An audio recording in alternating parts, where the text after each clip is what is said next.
The Inkulinati masters battle along the margins of medieval manuscripts. In this encounter with a pack of wild beasts, your tiny Inkulinati will be the one to draw your army. What happens during an Inkulinati battle? Use living ink to draw your beast.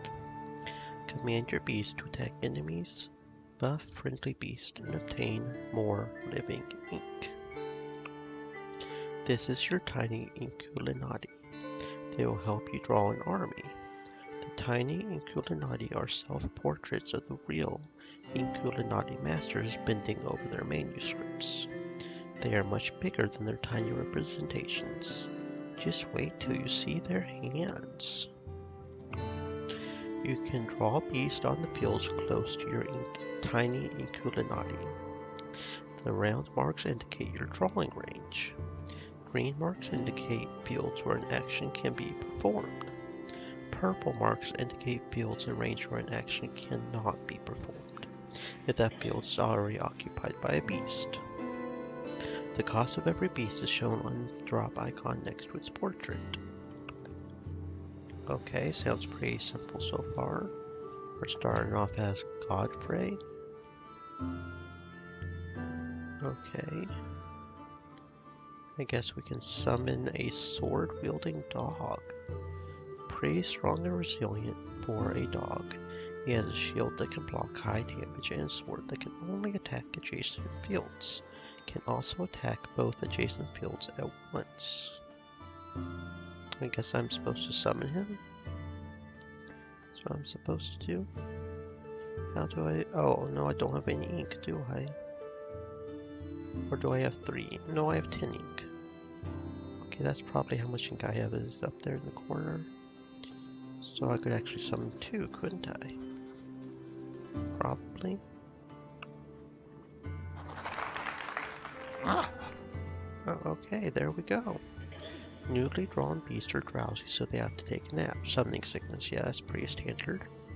Meaning they won't be able to act in this chapter.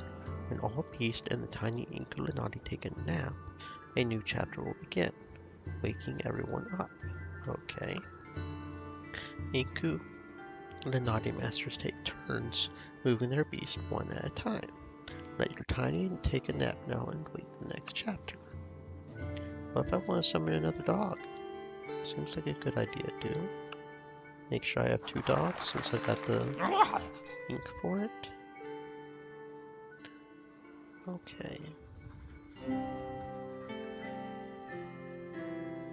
Oh, we get more ink if we don't take more than one action. Okay. I see. Chapter 2. Okay. Okay.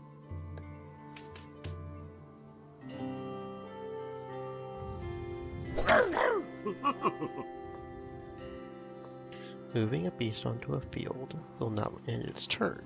It can still take an action. Once the beast has moved, you cannot switch to a different one.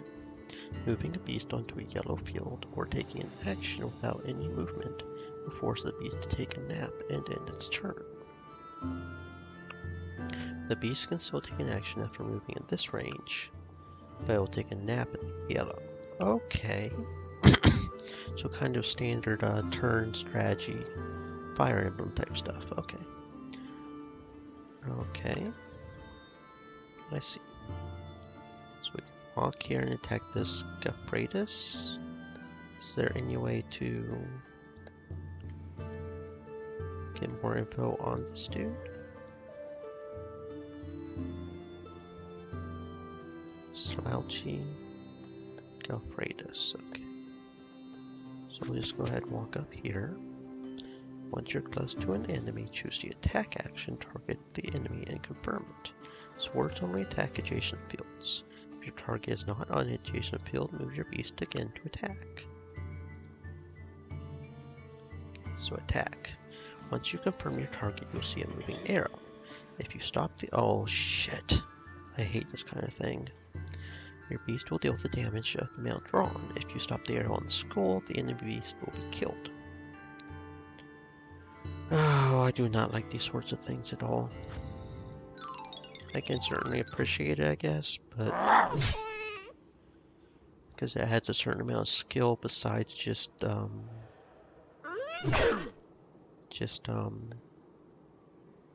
thinking, I guess. It also has a certain, you know what I'm trying to say?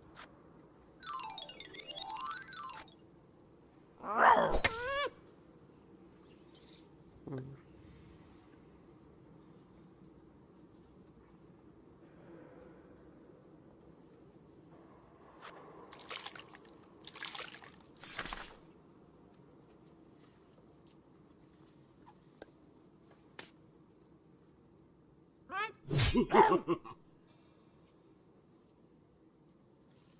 In addition to drawing beasts, the tiny Inkulinati has a secret weapon, hand actions. Unlike other beasts, the tiny Inkulinati can perform any number of available actions during their turn. Select the tiny Inkulinati, then choose a SWAT action and target an enemy. If the target is out of range, you can move your tiny closer with another hand action. To select a different beast, hover over it and select it. Remember, you can only do this if you haven't already performed an action. I see. SWAT. If there's a beast on this field, if there was a beast on this field, this means the beast is in range, but you cannot take action. You cannot push a preying beast even if it is in range. SWAT strikes a selected target for 5 damage. SWAT. Some hand actions have a cooldown. This means that once you use them, you cannot use them again for a certain number of chapters. The number by the hourglass shows you how many chapters remain before the cooldown ends. Time for a nap. I'm sure you can handle your enemies on your own. Wake me up when you're done. Okay, yeah, because there's just this guy left.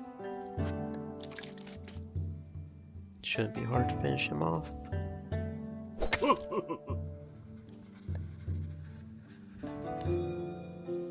Assuming I don't, completely miss. Okay. There we go. That seems pretty easy. I am the best. Congratulations, you did it somehow. Okay, that doesn't seem too hard. Fairly simple.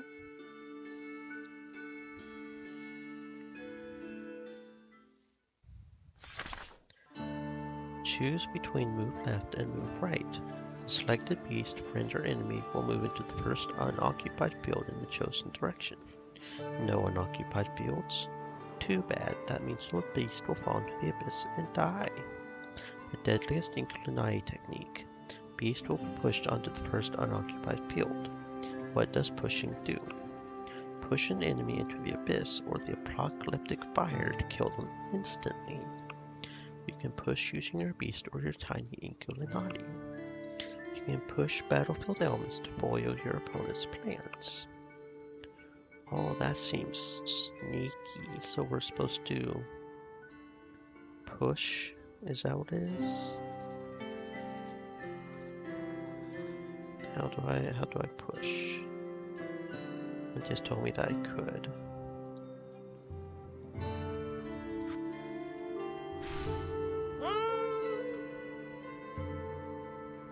Okay.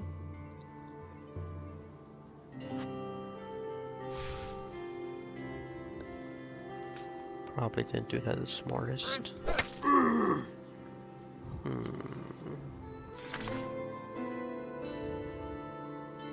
Let's see.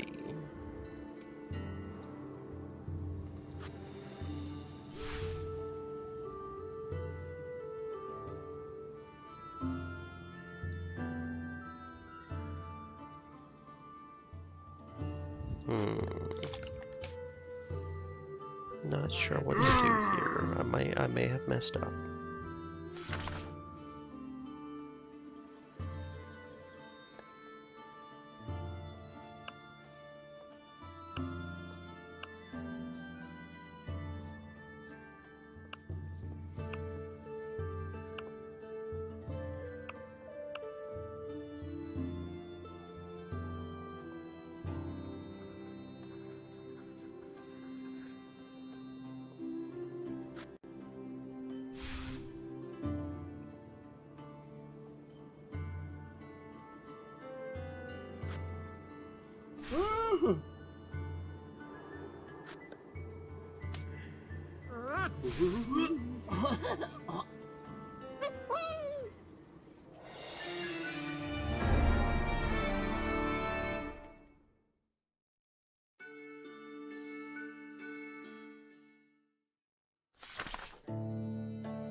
Well, apparently I'm not quite smart enough to figure this one out because I'm having some trouble.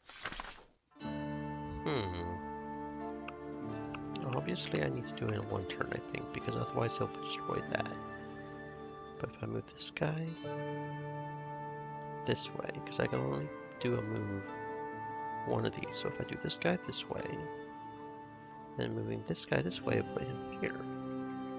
If I move this guy this way, this guy, okay, there we go. That's what I need to do.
Welcome, future Inkulinati champion. Two masters of the living ink, Inkulinati, will duel in the margins of an ancient manuscript. This is your entry exam. You will be playing as Godfrey and duel against Hildegard, the Holy Church Reformer. The tiny Inkulinati is a unique beast. Unlike the others, they cannot walk on their own. You need to push your tiny friend in order for them to move. In order to win Inkulinati duel, you must destroy your opponent's tiny Inkulinati. To do so, either reduce its health to 0, push it into the abyss, or the fire of the apocalypse. Here you can see how much living ink each Inkulinati currently has. Keep an eye on it. Okay, let's see if we can do this. Looks like we've got some more characters we can use as well. Pretty good range for a dog. He has a spear that can hit up to 2 fields away or 1 level away, as well as reach behind obstacles. It can strike 2 enemies next to each other at once. Okay, so he has more range, is what you're saying. Trying to figure out what the exact details here are. 4, 5 is probably the walking range, but he probably does more damage.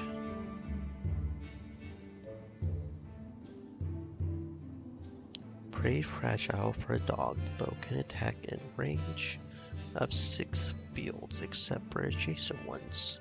It can also attack 3 enemies at once. Interesting. Okay, is there a way to see what she has? She probably doesn't have anything, I don't think. So let's start off with the dog wielding, sword wielding. Sword attacks deal the most damage, although they can only target adjacent fields. Spear attacks can reach up to 2 fields away and have the longest melee reach. Bow attacks can hit up to 6 fields away except adjacent ones. Beasts that use bows have the lowest amount of health. Okay, cool.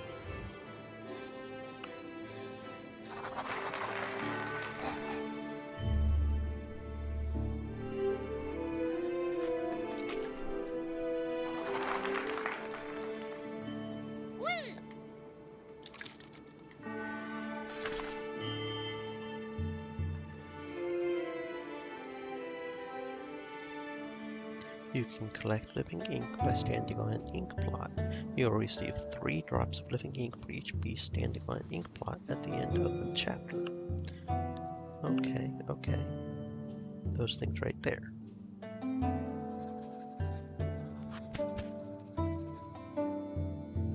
Ink will be collected once all the beasts finish their turns and take a nap. Do not move your beast until the end of the chapter. Confused? Don't know what to do? If you can't attack an enemy, pray or take a nap. Gives a halo and makes the target unpushable. Oh, that's interesting. Okay, I see. Okay. Praying will cause the beast to execute a more powerful attack on its next move. Praying beasts are unpushable until their next turn, meaning they cannot be thrown into the abyss, or they cannot be moved off of the ink.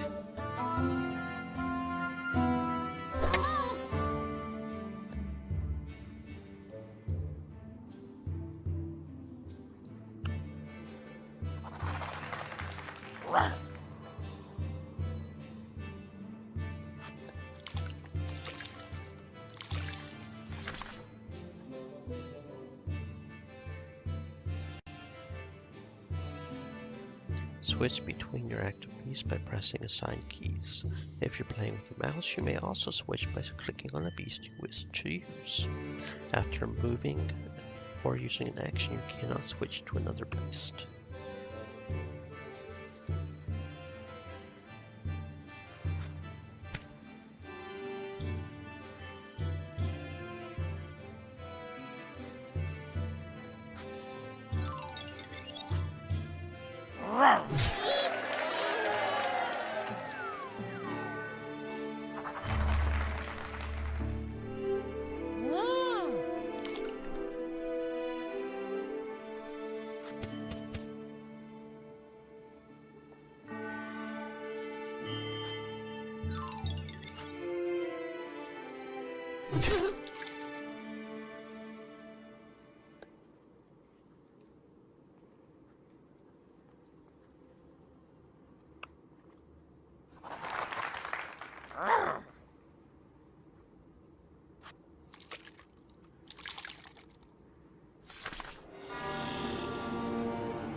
This is the beginning of the end of the battle. At first you'll see the field that's going to be affected by the apocalypse in the next chapter. Everything, including your tiny Inkulinati that remains in this field, will be destroyed. If your tiny Inkulinati ends up on a field of apocalypse fire, push them off of it to save them. Similarly, you can push the enemy tiny Inkulinati into the fire and watch them perish. Kill the enemy tiny Inkulinati with attacks. Push them out of the field or let the apocalypse get them. You'll be victorious. Oh dear.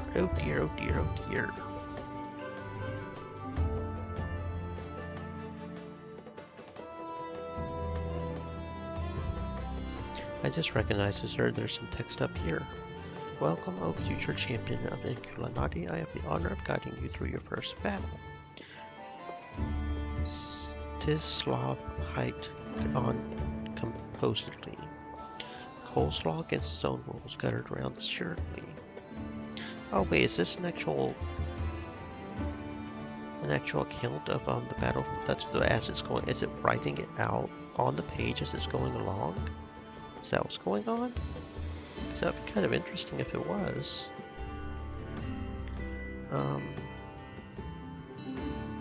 Okay, let's just attack you. Seems like a good idea. Maybe I can kill you, maybe not. Since I'm not very good at aiming.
Okay, let's try the intermediate lessons now. See if we can figure out what we're doing here. Chapter 1. Moral Conundrum. Warning, you have to push the enemy in this chapter to win. Note that the head is taking a nap and your beast are awake. That means you have 2 moves to make in this chapter. A push will move the chosen target to the first unoccupied field. If all fields are occupied, the beast will be pushed off the board and die. Okay, so these are like puzzle challenges that you sometimes see in games. So then we have to push you. Like so. Okay, that wasn't too hard. Now that I figured out pushing.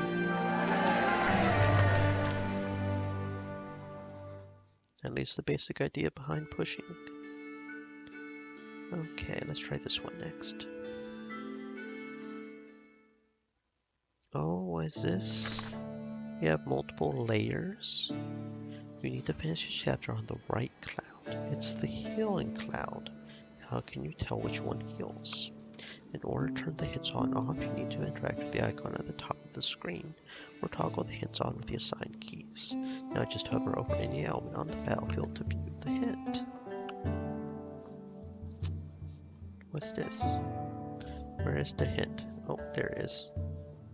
Healing Clouds fully restores the health of any beast or any tiny standing on the field at the end of the chapter. Okay. Is this the same one? No, this is different. This is Divine Inspiration. Grants 2 Halo levels. What do halos do? Increases beast damage and accuracy by 1 and will remove heresy, whatever heresy is.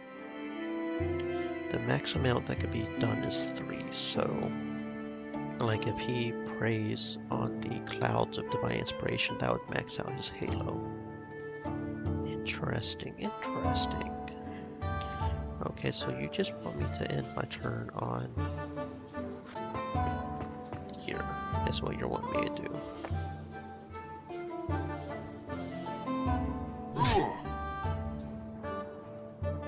Okay.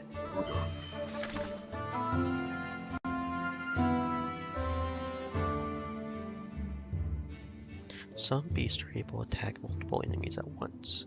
Move the beast between 2 enemies and use the Greatsword Whirlwind action to kill them both at once.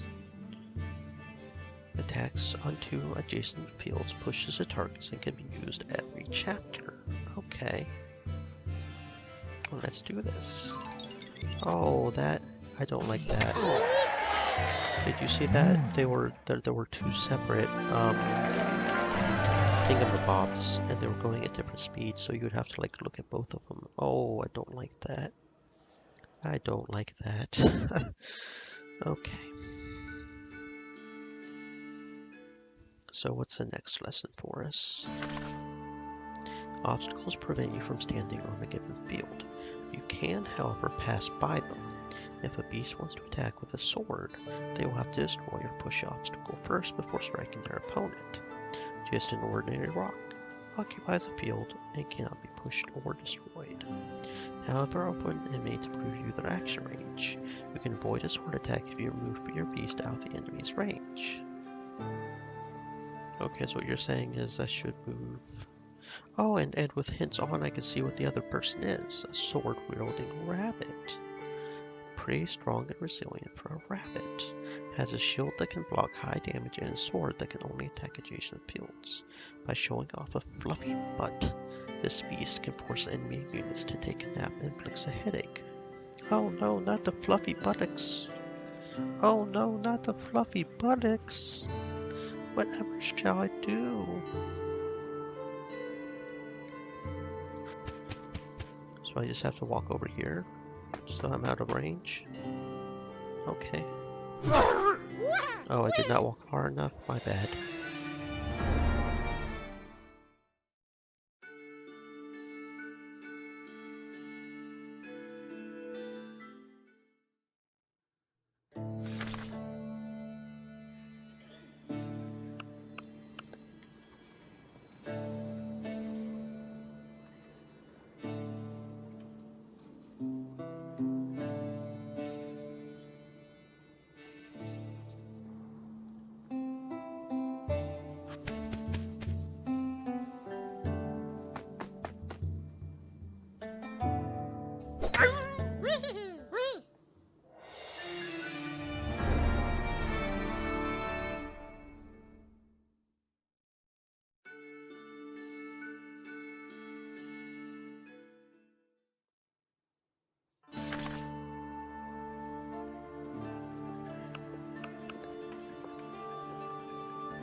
Okay, I don't understand. There is nowhere I can go where he can't attack me. I can't walk far enough away. I don't get it. I'm missing something here. If I could push maybe the cart, I guess? Am I supposed to move the cart? Okay.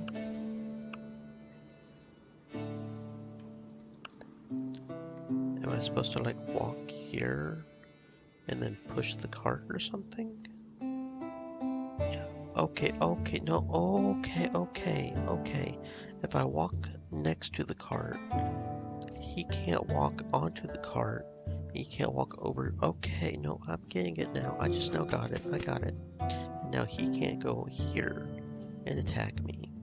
He would have to destroy the cart first. And if he walks all the way over here, he doesn't have enough to... Okay, I got you now.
First commandment from the Inkulinati Codex.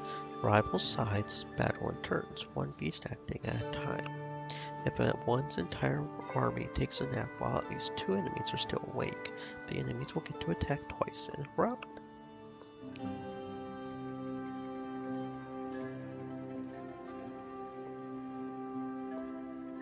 Mighty Dog, a more powerful version of the sword-wielding dog.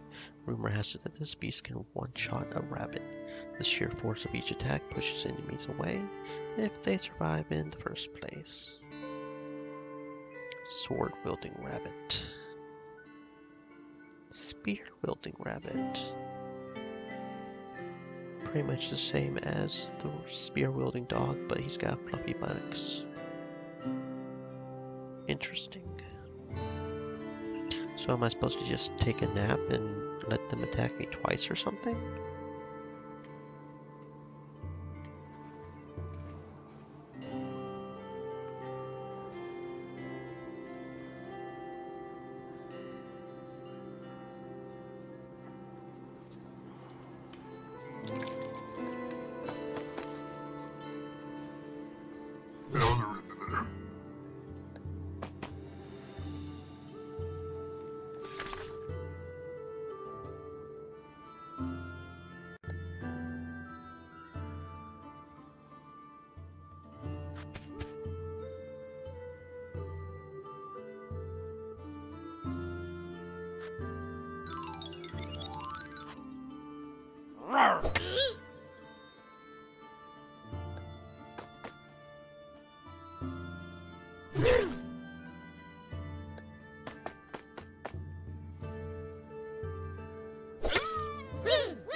Took me a few tries, but we got there. Beware of the mighty snail. If it attacks your tiny Inkulinati, the snail will swallow it whole. Move your tiny Inkulinati first if you want to survive. Oh no, not the snail. Not the snail. Switch between your active beast by pressing assigned keys. If you're playing with a mouse, you may also switch by clicking on the beast you wish to use. After either moving or using an action, you cannot switch to another beast. Oh no, whatever shall I do? The snail will swallow us whole. So yeah, you need to move this way.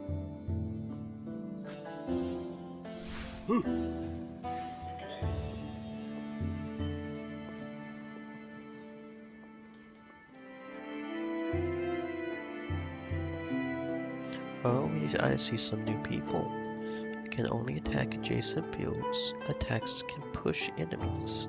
Able to wake up friendly beasts taking a nap and grant motivation to them, which means they can perform action after moving in their sprint range.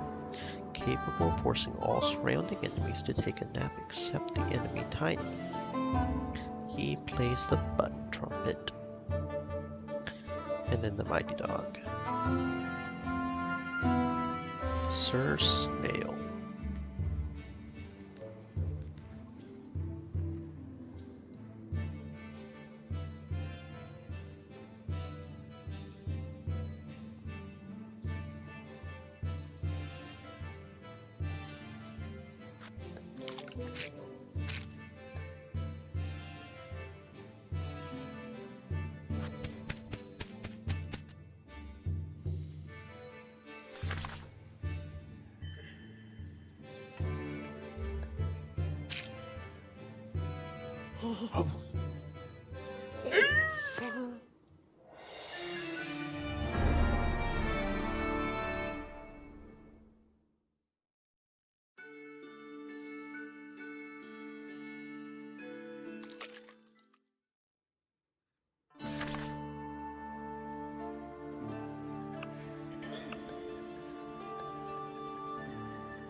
Okay, I genuinely don't get it. Even if I move the tiny guy out of the way, the next turn he moves first and he eats me. How am I supposed to get somebody over there to finish him off? I'm assuming I'm supposed to kill it somehow, but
did not really like that level, but okay, we managed it somehow. And now there are two of them. What the actual hell, bro? And they can insta-kill. Like, what is going on with these snails? They can insta-kill, right? Okay, but they have to be adjacent, so he's not as threatening, I guess. But still, like... what? What?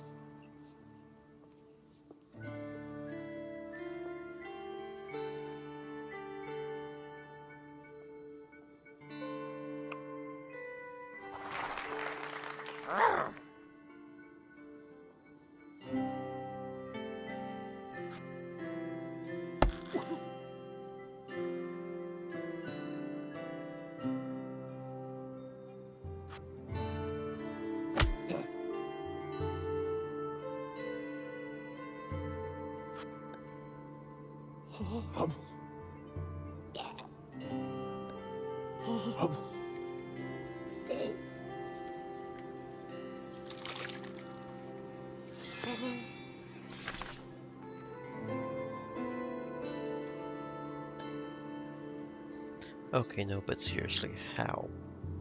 There is no way to do it.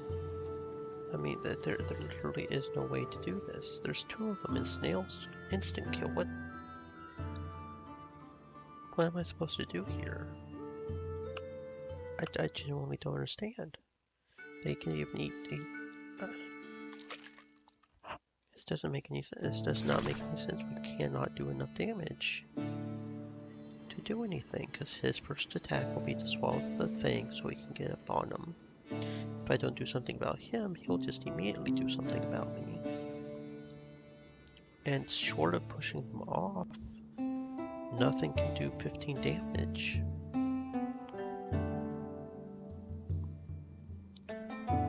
This doesn't make any sense.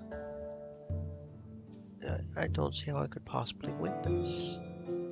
Unless I did two and protected both. Somehow try to kill them, but then that would pretty much be over.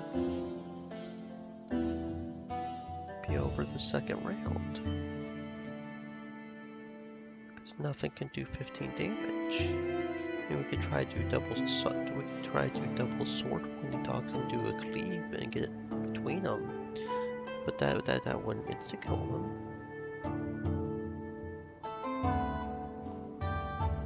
And I can't even do a double dog because I can only, unless I push him to the side, but then he could just get up on me. This doesn't make any sense. I mean, there's gotta be some way to do it, obviously, because, you know, they wouldn't. This doesn't make any sense to me, though.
I genuinely do not see how we could possibly do this. It doesn't make any sense.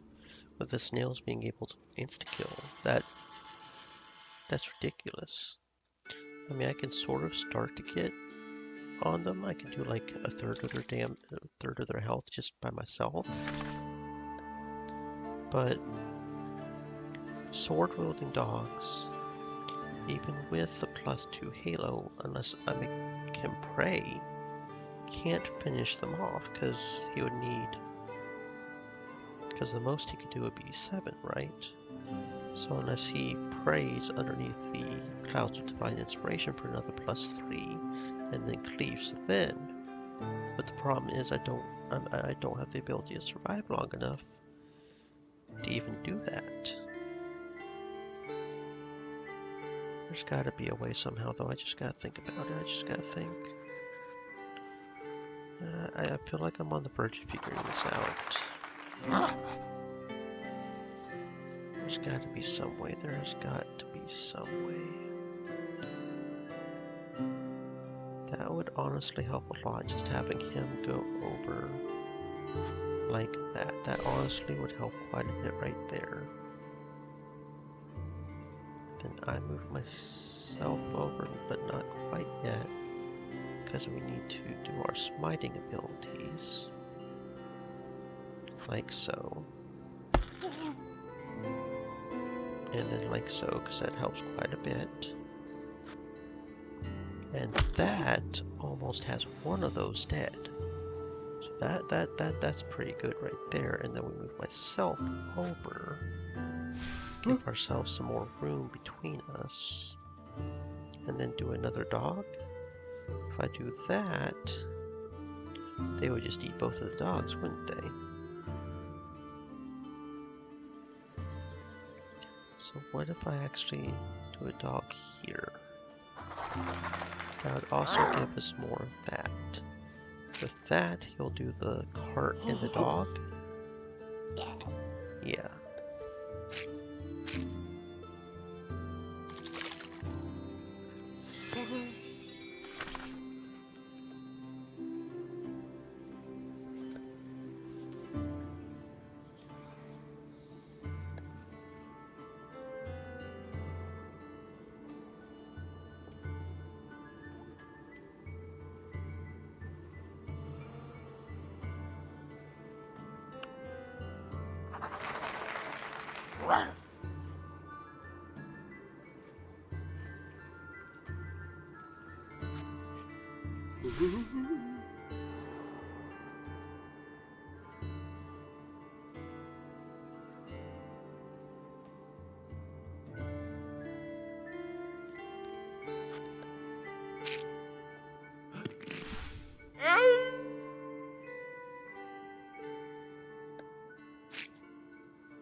I feel like I almost had it, but then I might have just messed up.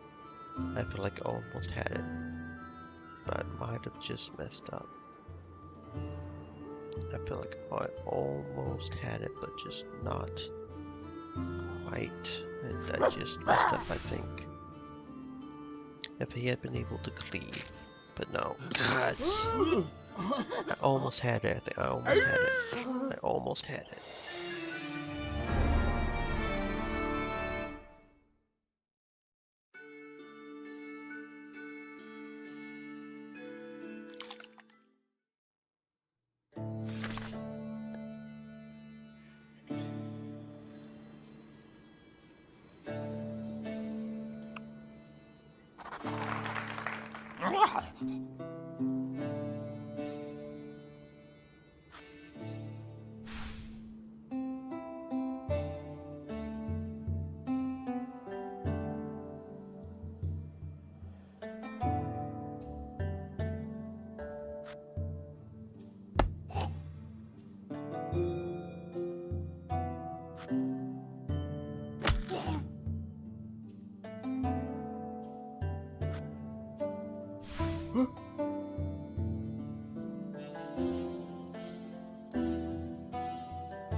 I feel like I am right there on figuring this out, but the fact that it can just insta-kill literally anybody before they can even do anything, that's some bullshit.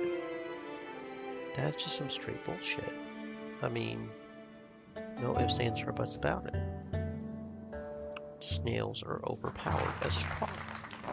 Now with this right here, I can push him over like so. That at least gets rid of him.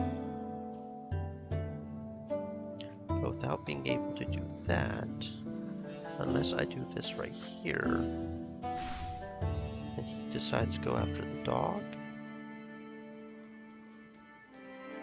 Yeah, okay, so he has to go after the dog, right? No, he only has 5 health. No, I got this. I got this. I freaking got this. I got it. There we go. That was annoying, but we figured it out. We got it. We got there. We got there. That took me a second, but we got there. Okay, and so we have completed the tutorial.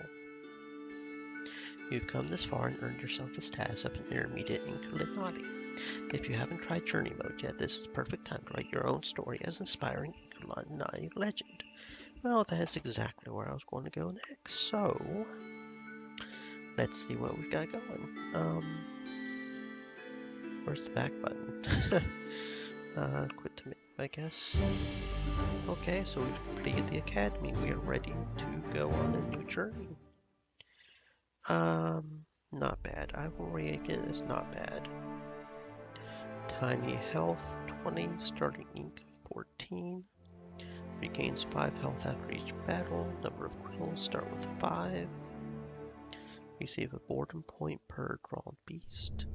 Beast boredom level will decrease by 2 if they won't be drawn during battle. Don't know what that means. So what is the difference? We get 5 more health, 2 more starting living ink. That doesn't seem like a whole lot if we're being honest.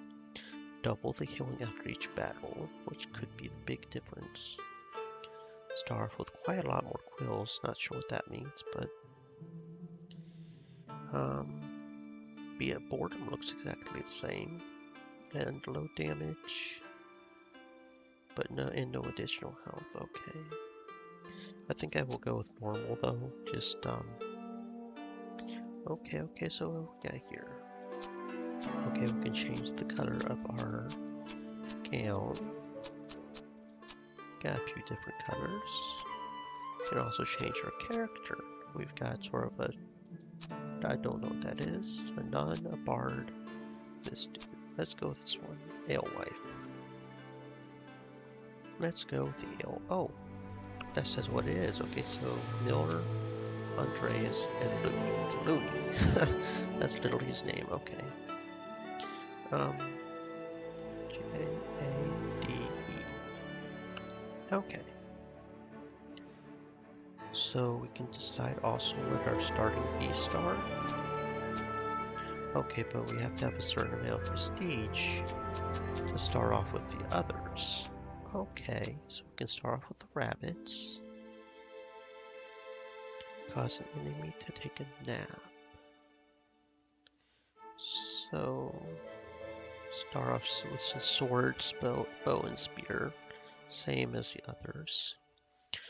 So is there any reason why I might take the dog over the rabbit with the fluffy butts? Okay, the sword-wielding dog does look like he has a little bit more attack.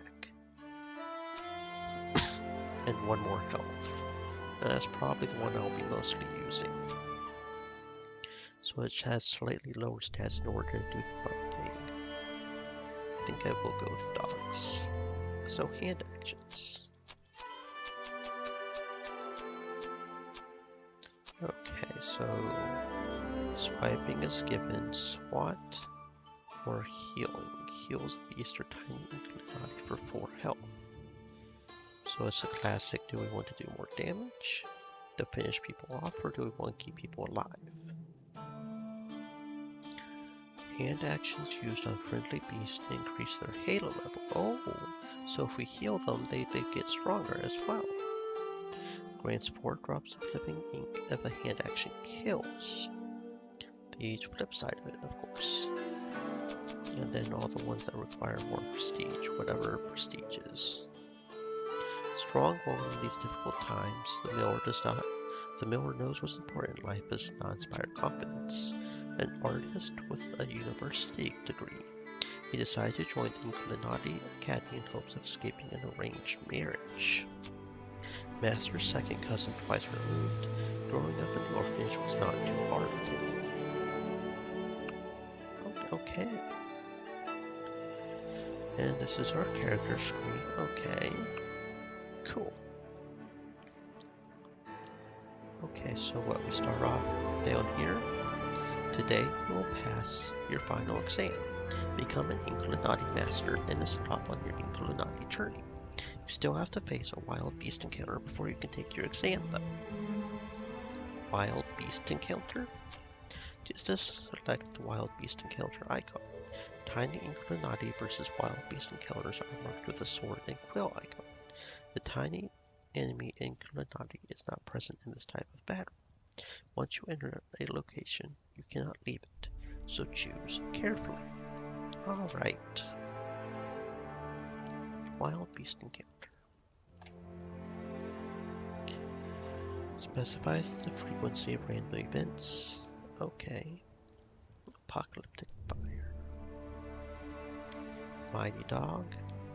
Donkey bard. Bow wielding. Spear and sword wielding. Okay. Let's do this. Let's do it.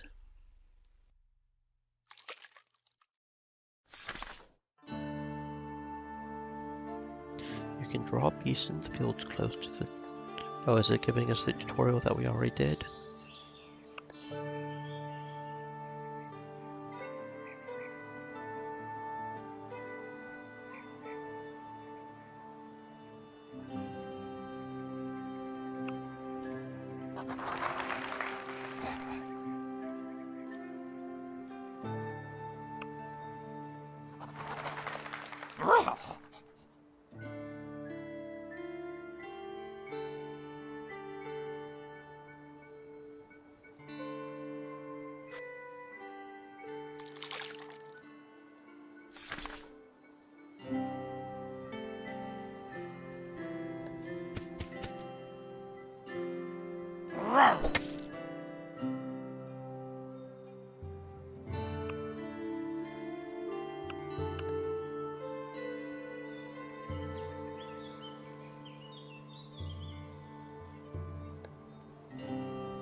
Every time you draw a beast during your journey, you gain a level of boredom. The amount of living ink needed to draw a beast is increased by the amount. Oh, so this is to encourage us to draw other beasts. Okay, I see. I gotcha. Your health regenerates a little after every battle, and by how many points you may ask. Like I said at the beginning, that depends on your difficulty. What if I lose all my health? If your health depletes to 0, the battle is lost. When you lose a battle, you will restore to full health and lose a quill. If you lose the battle and don't have any quills left, your journey is over. Inkulinati get tired of drawing beasts. Every time they draw a beast, their boredom level goes up. The higher the boredom, the more ink it costs to draw a beast. Now repeat. The higher the boredom, the more ink it costs to draw a beast. Alright, decrease boredom, draw different beasts in your next battle. Fight a beast versus beast battle, or visit the chapel. Got it? Yep, I got it. I understands. Can't draw the same beast every time. Oh no, not Sir Snail. I hate snails. A bishop cat can hit up to 2 fields away or 1 level away, as well as reach enemies hiding behind obstacles. Can restore health by purring and put a halo on friendly beast. Is anointed. And attacking an anointed beast will turn the attacker into a heretic. Heretics receive double damage from the anointed. Oh ho ho my. Okay, so that's what that is. Okay.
And look at this, it looks like we are able to unlock a new beast. Mighty Dog would be pretty nice, but his cost is kind of high.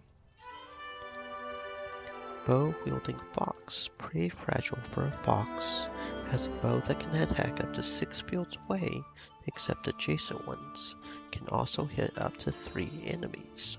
Attacks inflict ink steel. And he's heresy resistant. Foxes cannot be a heretic, apparently. Attacks steal a living ink drop from the enemy and adds the same value to our ink reserve. Okay. Okay. And a bishop-like creature. Attacks 2 adjacent fields at once. Can restore health and give halos up to 3 friendly beasts at once. Is anointed. Attacks both adjacent fields at once. Okay, mass healing, mass blessing.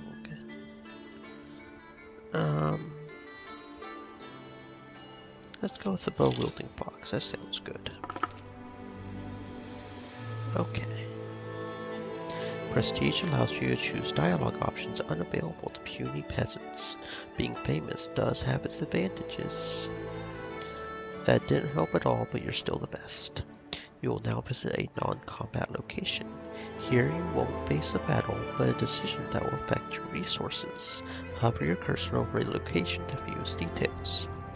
Okie dokie. Spend gold to permanently increase your starting living week.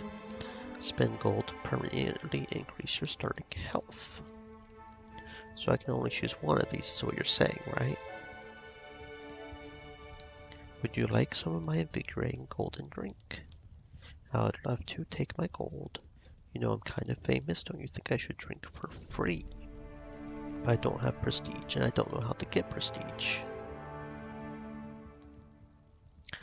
I hear there's a specific offer for celebrities like me. 50 gold, and we gain twice as much health. And healing. And an extra ink. Certainly not, I would never lower myself into these vile libations. I try to impress the public. And that would actually give me more prestige.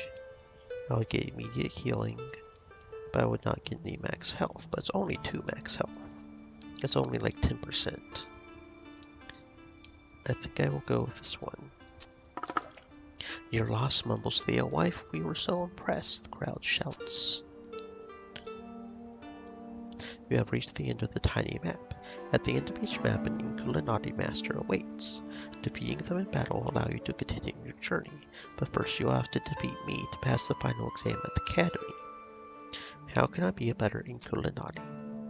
Most importantly, you need a large diversity of beasts. Always bring the maximum of 5 with you. You will soon be getting some new beasts, so plan your strategy carefully and watch out for boredom. Thanks for the talk, now let's fight. Spend gold to buy various items. Show me what you got. Rumors say whoever tries your cookies will get better deals.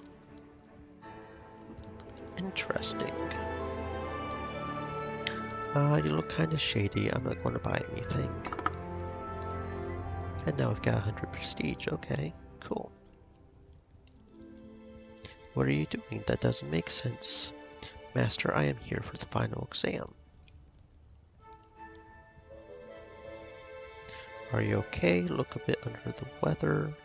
Meaning is just a projection of the self used to diminish perceived pain. I don't need it. Your words fill the void. I am proud of you. Let's begin. Okay. Ooh, Bean Exploder. Pretty fragile for an exploder. Always attacks 3 fields at once except adjacent ones. Can explode on demand at any time and when killed. Attacks up to 3 targets up to 6 fields away. Cannot attack adjacent fields. Hold your farts. A beast dies holding its farts, which causes an explosion. Tiny Inkulinati who drew it received drop of living ink. Gives a drop of living ink upon death. Upon death, 5 damage to all units within 3 fields. All units, so it could be good to use them against them. Pretty good range for an exploder. The hat can hit up to 2 fields away, or 1 level away, as well as reach behind objects. Always attacks 2 fields in a line, can explode on demand at any time, and when killed. I see, so he's got these, so all exploders have those probably. Attacks adjacent fields, can explode, etc. Attacks both adjacent fields at once. Interesting.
Okay, this pushing mechanic might just be the thing that sort of breaks this for me. Having to try to remember, that that's insta-death. That's rough. That's kind of rough. Yeah.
Draw a cauldron. Draws a cauldron of beans with garlic in it. Be careful, it is more dangerous than it looks. Causes a small explosion when destroyed. A small pot of beans. Oh, isn't that just fantastic? I love beans. That could be really good for like if we start getting swarmed, you know? Just set a pot of beans down. Although Halo might be better overall. Only problem with that would be reach. If it's somebody that I want to boost but they're out of reach. Kind of tempted just to go to SWAT just because that's easier overall. And I could combine SWAT with handy business as well. Moving enemies inflicts bleeding. Lose 3 health. Okay. Daily supper. Friendly beasts regain 2 health at the beginning of each chapter. Now that sounds nice. Gotta make sure to have our daily supper, guys. Food is important. Wonderful. Now we can start the party thanks to you. Let's go. Party! I have to say, bloating explosions are so satisfying. This is why I never miss a party. Indeed, who doesn't love bloating and explosions and beans?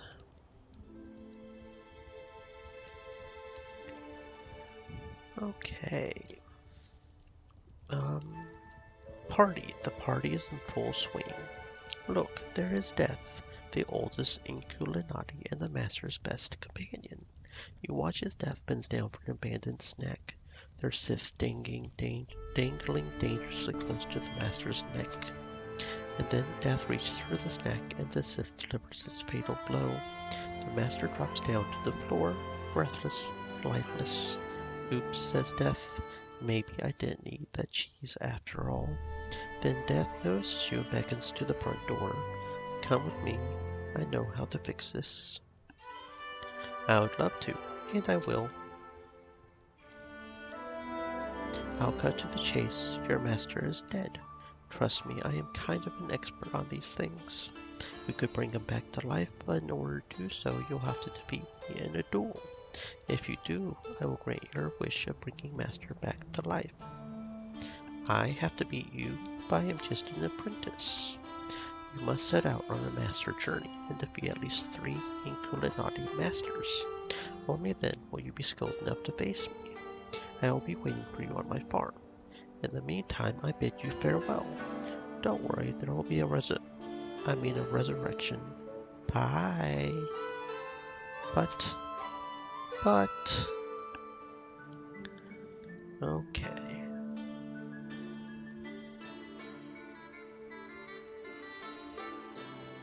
I guess we're doing this.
I almost forgot.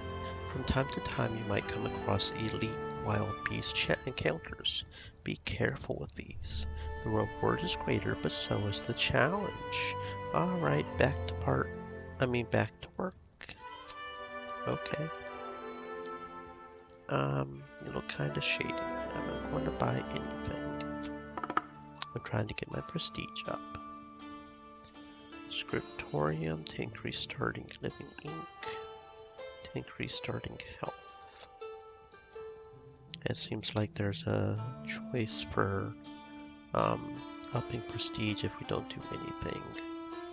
So we could pay with gold and get more. I'm too famous to spend gold. I'm going to take advantage of my celebrity status. Or I am very rich and important. Give me the secret scriptures. That sounds interesting. But I'm going to show my disdain for you, I think. Yeah, because I'm trying to get that prestige up. It looks like there are unique units you can get for having so much prestige. What madness is this? Someone like you would dare to challenge me, Godfrey Almighty. I am here to bring the Master back to life. Oh yes, I have heard about this. I shall do my best in this mighty battle against you. Please teach me your ways.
I am quite confident you're cheating.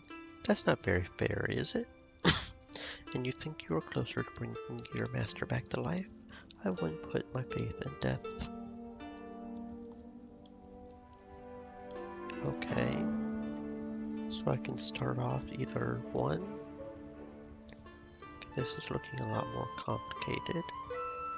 Spend gold to increase your prestige on a bard. Spend gold to increase prestige. That sounds pretty good. Attend to performance to reduce your boredom. Tiny versus wild. Tiny versus wild. Elite. Tiny versus wild. So I could go here, here, and then here just to see what an elite is like. Could be fun. And I don't think it would matter here because I would just choose the prestige up. So here, here, here, and then up that way and then down. Something like that. That looks fine to me. Is there somebody I don't have? Okay.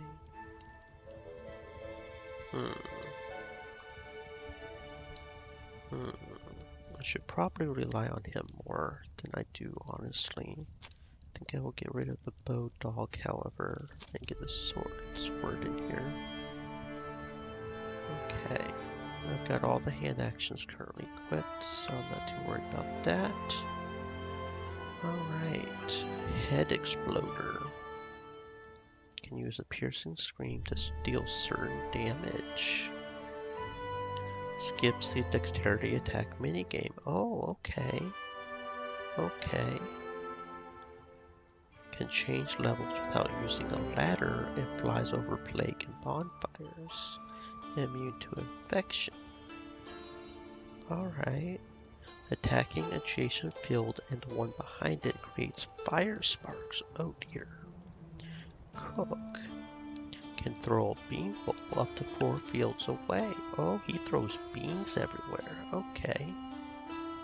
Interesting. And then these others we've seen before. Okay. Cool.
And once again we see why pushing is really friggin' dangerous.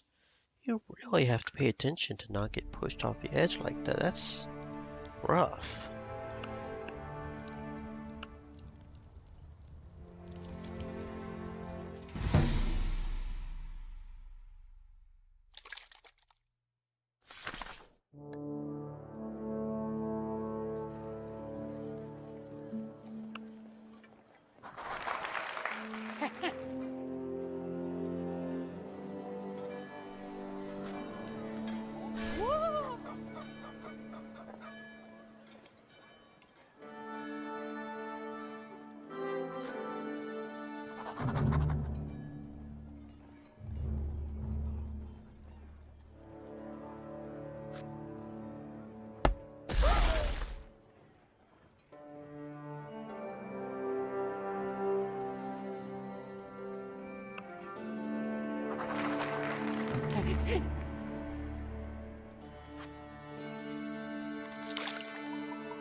I'm famous, so you should be paying me royalties. I'm sure you've made quite a bit of coin off my tales. Oh, that would be kind of interesting to do. But I will go with I would like some exceptionally delicious legends. That sounds like a good idea. Okay, so let's see what this elite is. What do we have going on here? Sheep devotee. Her attacks force up to 3 people to take a nap and can wake up 3 allies at once. She is anointed, and killing a heretic adds a level of halo. Wolf Pilgrim. He does not attack and he always prays. He can apply armor, force enemies to take a nap, and instantly collect ink.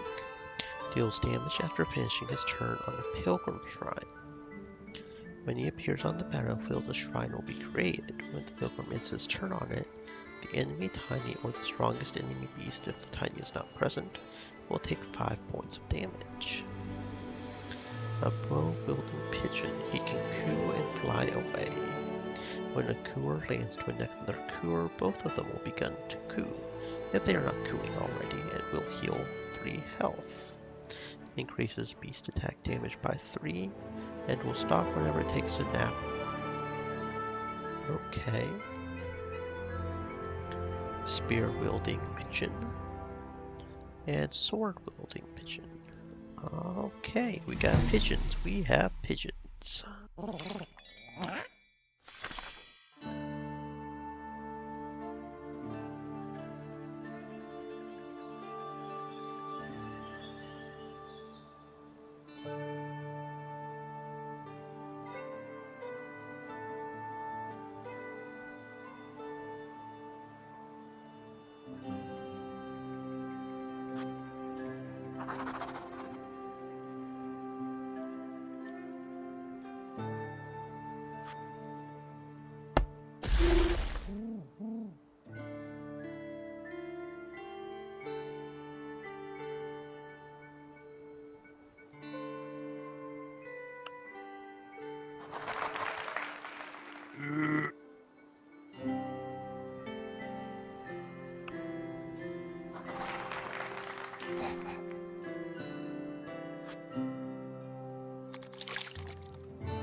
Ooh, Kerberos himself bites both adjacent fields at once and causes bleeding.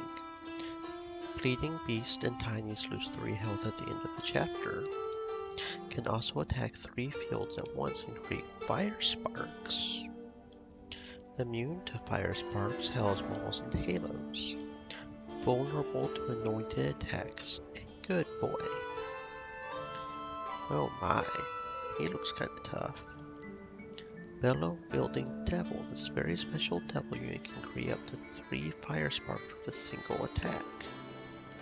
Can also instantly kill enemies standing on fire sparks. Immune to fire sparks, hell balls, and halos. Hellboard. Hellboard and fire resistance. Alright. Oh my. Attacks up to 2 fields away, or 1 level away. Can be used on a target standing on fire sparks and kills instantly. Huh. Alright. Hatchet wielding. The axe can attack up to 4 fields away and cause bleeding. And he can create fire sparks, which will just help the bellow wielding demons even more. Hook wielding can hit up to 2 fields away or 1 level and behind objects. Meat fork. And he can also has pyroflatulence. All the devils have pyroflatulence. Can only attack adjacent fields, so it would probably be best to try and get rid of the bellow wielding ones pretty much immediately because of the puff of bellows. That's kind of bad. Although Kerberos also looks pretty dangerous. The Maw of Kerberos attacks up to 3 targets up to 4 fields away. The triple fireballs is what really gets me there. And of course the apocalyptic type is fire sparks, of course. Random object with the hell type, huh? Okie dokie.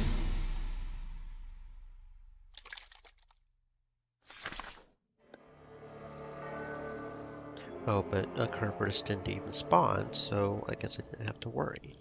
What do we have? We have a saw wielding, another saw wielding, hook wielding. So we don't even have a bellow one either. Okay, this shouldn't be too hard.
How delighted, how wonderful to see you. I know why you are here, and I would be delighted to accept a duel. Fancy any of my legendary herbs before we start? It will be an honor. Here you are. This one's my specialty. It will get you back on your feet. Let's get started. Okie dokie. Oh, you've got snails, huh? Bishop Cat can hit up to 2 fields away or 1 level away. Yeah, okay. But you're mostly about the bunnies, huh? Okay, okay.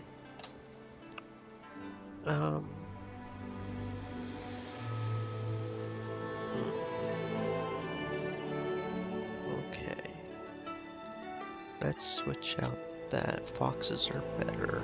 That should be fine, though. Probably, maybe, maybe not. Who knows?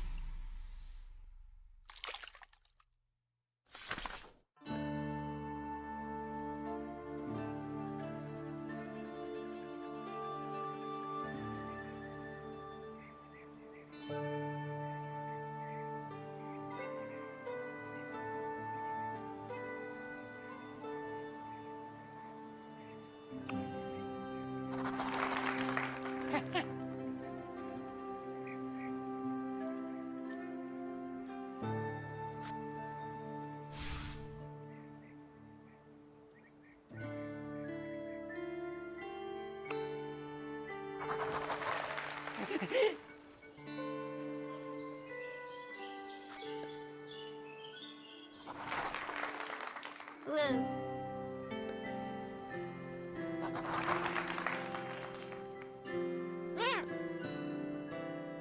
Whoopee.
This game is certainly a lot more complicated than you would think at first glance. It really, really is. A lot of different stuff going on.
Oh.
Okay, so this must show what we've unlocked, you know, like period. Like, you know, like these all have a chance of showing up no matter what on our run. That must be what this is. There's a sword wielding rabbit with a sword, and he's got the power to cause people to go to sleep. And he's got a shield which protects from high damage apparently. And then there's the spear wielding rabbit, which is prayer. Makes the target. Okay. There's the bow wielding rabbit. And then there's the sword wielding dog, which also has a shield. The main difference between rabbit and dog has slightly higher stats, but doesn't have a fluffy butt apparently. And dogs also have a mighty dog, which is pretty strong. And then there's the foxes, who cannot become a heretic, and who also steals ink from the enemies. As far as overall stats go, it looks like they are weaker. Yeah, it looks like they are at least a little bit weaker than even the dogs. And attack-wise weaker, but not by much than the rabbit. So it's about the same as the rabbit, but with the bonus of stealing instead of fluffy butts. Okay. And they can't become heretics, so, you know, if we run into those types, that could be useful. 3 of 5 and 9. Yeah, see, the spear is actually a little bit stronger, even if the sword is a little bit weaker than the rabbit.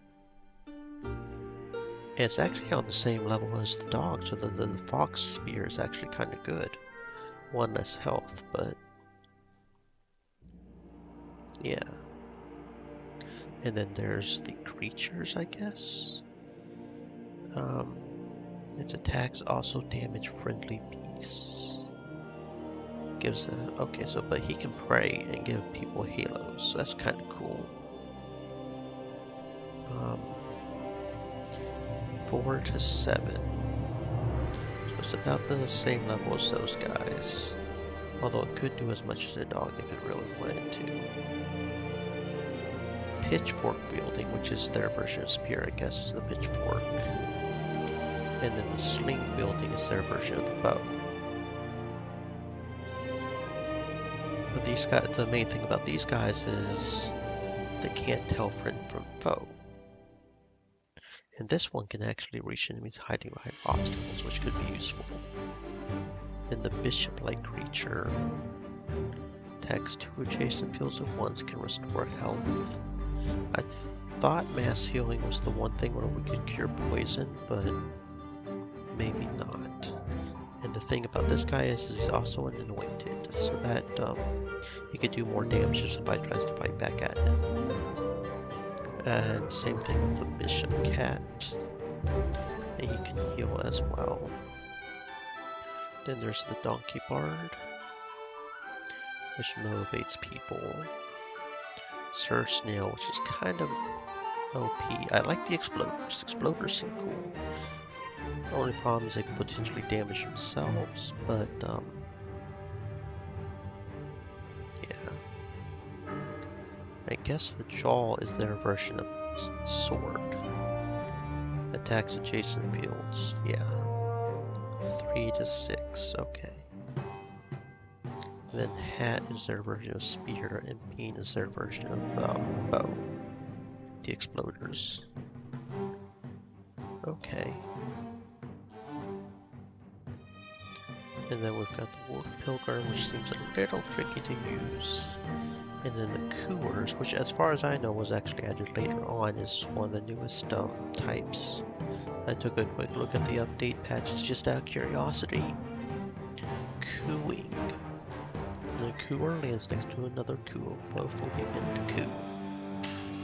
Cooing increases attack, and they will stop cooing whenever it takes a nap. Okay. Interesting, interesting. I wonder why I unlock at 500 prestige. There's a whole nother series of creatures I unlock at 500. Draw a chest, an obstacle that covers your beast and tiny Inkulinati. Now that could be useful because it seems like bows are kind of strong with the way they can just shoot over stuff. SWAT's pretty good. Healing is pretty good. Drawing a barrel, moving, drawing cauldron, drawing a big cauldron, which has more range. Blessing, awakening, sleep, the opposite of awakening, mass awakening, which is 3 friendly beasts as opposed to 1.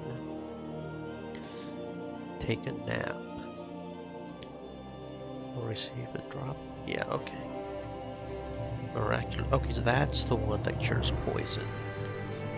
Removes negative status effect from up to 3 friendly beasts. Okay, that's the one that removes poison and bleeding. Miraculous healing. Okay. Strike, add armor, mass healing, and mass blessing. There's like 5 more once I get 500 talent. When a cooler stands near a tiny, it will start to coo. And the tiny will heal. Daily prayer, inky business, morning business. And there's 2 more that unlock at 500 prestige, so there's a whole thing for continuing on with the prestige thing. Okay. Required prestige 500. Now I'm going to... Oh, and it changes. How does it decide which one I start with? Huh. I'll just go with healing, I think. And it's giving me foxes instead of bunnies this time. And I like foxes better because they steal stuff. And they're cuter because, you know, foxes. But hand actions, increase halo. F kill a beast. Moving enemies causes bleeding. Let's go with anointed hands.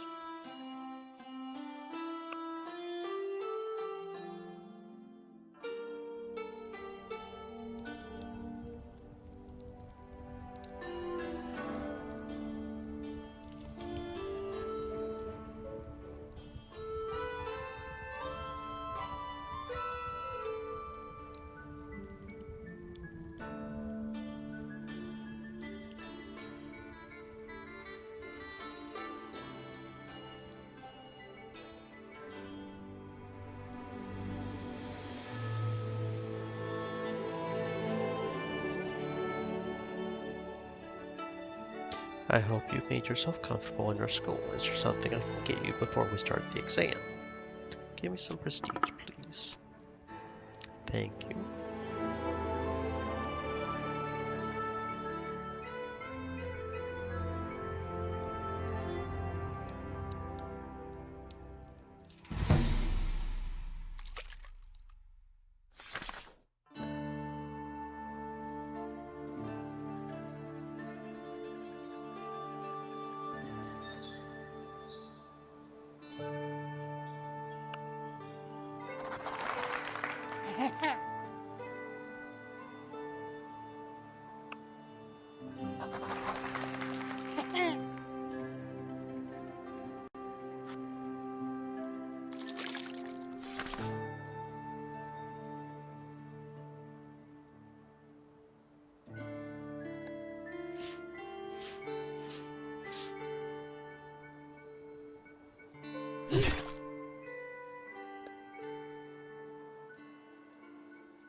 Oh.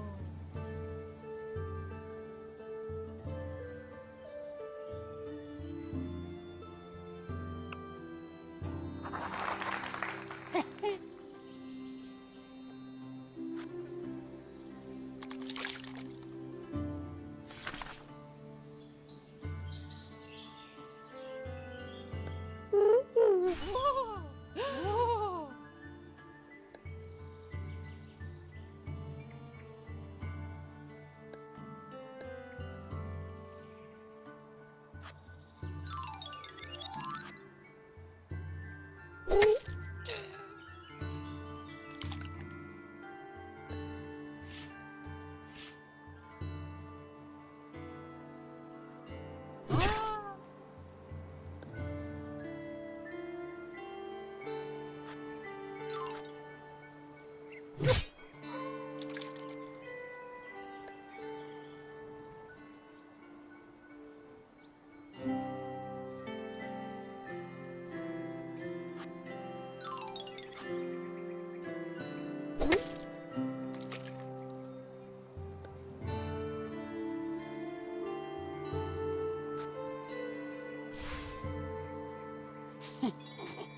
You see a wonderful tree.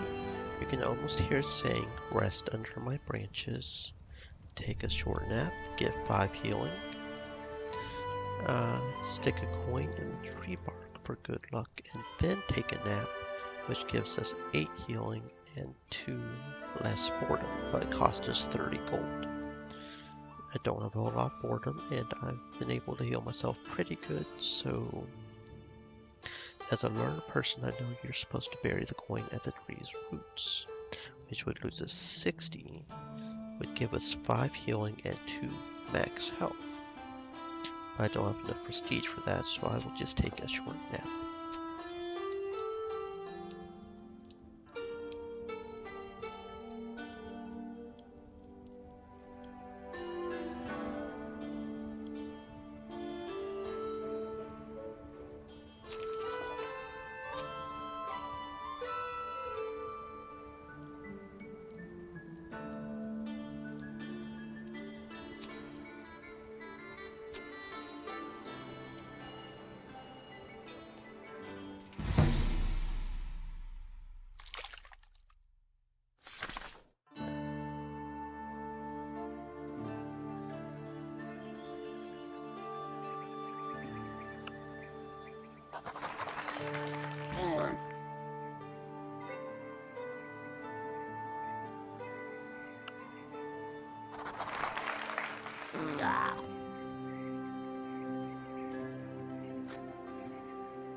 Whoa!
Whoa!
As you know, the master is about to die thanks to Death's carelessness.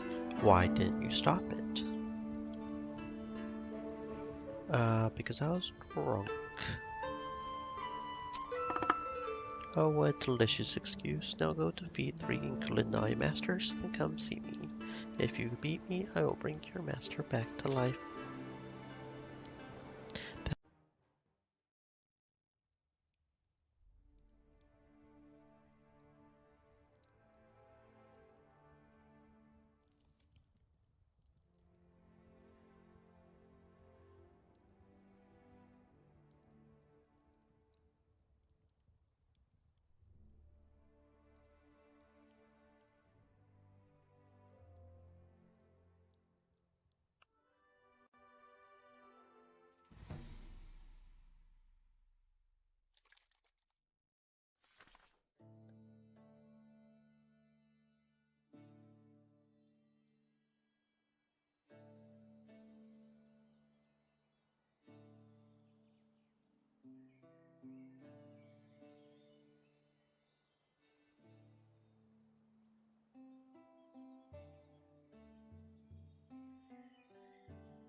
Oh.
Nham nham nham.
Give me something valuable and you shall see something out of this world. I can give you a piece of my inkwell, which would lose some starting ink, but I would get healing and max health. I could give him a bit of health, which would be... Everybody would gain boredom. That's a temporary thing though, so it would only affect the next fight. I would lose a max health, but I would get 3 starting ink. Or I can give him a quill, which is a potential... That would kind of probably the best if I didn't suck so bad. And that would give me more health, starting health, max health, and starting ink. As far as overall stats, giving a quill would probably be best. You would pretty much have to have the confidence that you're not going to keep dying though, which I'm not sure I have. Giving 1 starting ink for 3 health, which is pretty much what that is. Or giving 1 health for 3 starting ink. Because the boredom doesn't matter as much since that kind of really only affects the next fight. And since you get 3 starting ink, you know, that helps. Or getting 3 health. It feels weird that it's not 3 starting ink though, because everything else is for 3. That this one should give 3 starting ink. Be a true combination of the two, but I guess it's not. I'm gonna go with it. I'm probably gonna regret not having that quill, because I'm a fuck up, but he stares at you in silence. You want to leave as soon as possible.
That's a new one, isn't it? I don't think we've seen a Bonacon before.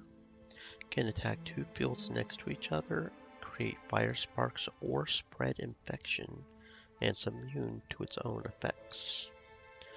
Farts attacks an adjacent field and the one behind it, causes infection, and makes the beast turn their back to the target.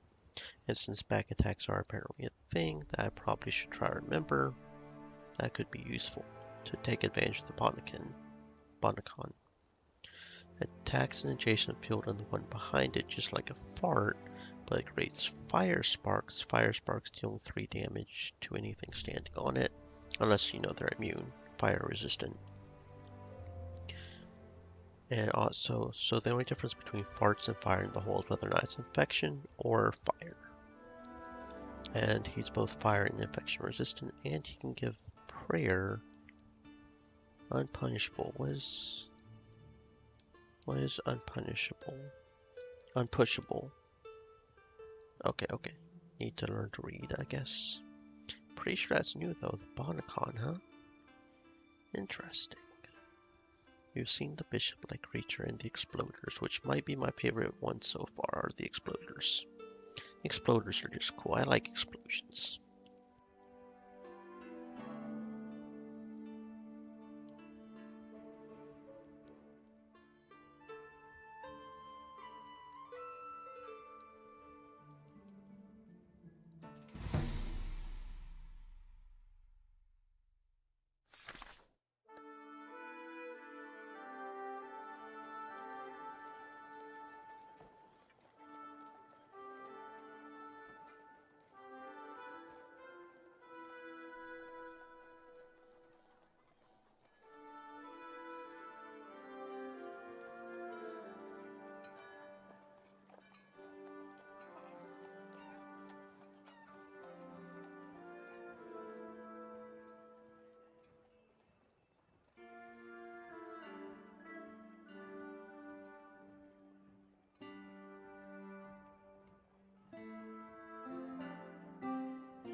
I'm starting to wonder if the dialogue options before you do the boss fight is the reason why we got Hellfire only on our end.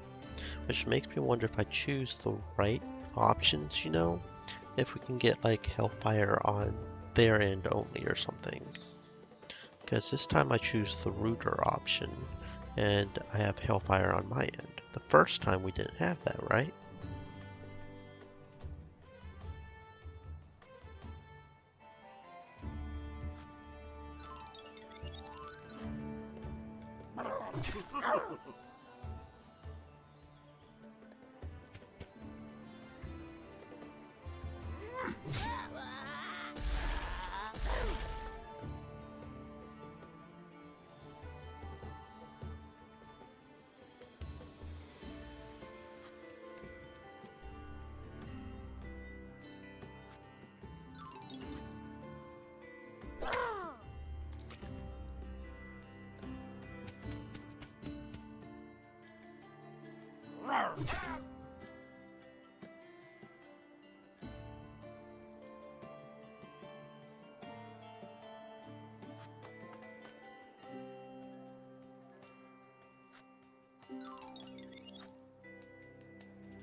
Oh.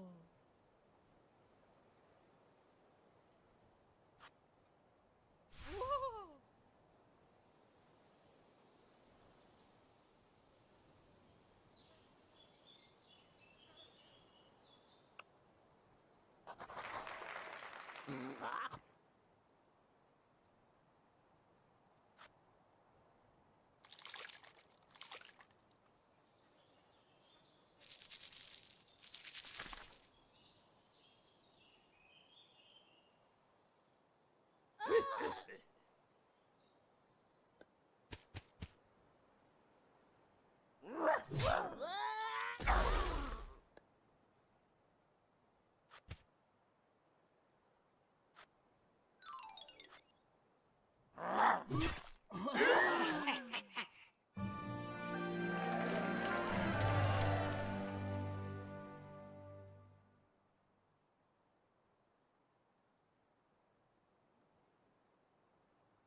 Oh.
Oh.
Okay, so last time... Oh no, we haven't been to Dante, have we? Okay, so fire will consume all. Feature fear of hell if you have reason. Oh, so I guess the second boss is sometimes different? Because it was the lady last time, Hildegard, right? We had to eat her herbs, or we not? Fire will consume all. Feature fear of hell if you have reason. I do not fear when I have faith in my heart. Once I would found your naivety touching, but not anymore. Let's duel. Fire sparks. Okay. And he's got Kerberos. Okay. And he's got the devils. The bellow wielding and Kerberos are going to be the most difficult ones because they're the strongest. For the love of Hell's Balls. Hell's Balls will appear on the battlefield every 2 chapters. Most of the time they will target your enemies. A battlefield element that you can stand on instantly kills beasts and tinies that finish a chapter standing on it. Thorn Finger for the love of fire. Infection, so he can purposely infect people. That's nice. And he could draw gates. Okay, and he's going to start at behind a gate, it looks like, as we are, so... Now, is that his gate or is that our gate? That would be the question, wouldn't it? I'm going to go ahead and switch out this guy for this guy, so that way we can bloat them up, maybe. And this guy for this guy, maybe we'll have enough mana to get the mighty dog out there with his really big attack at some point. Maybe.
Where there?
Whoa!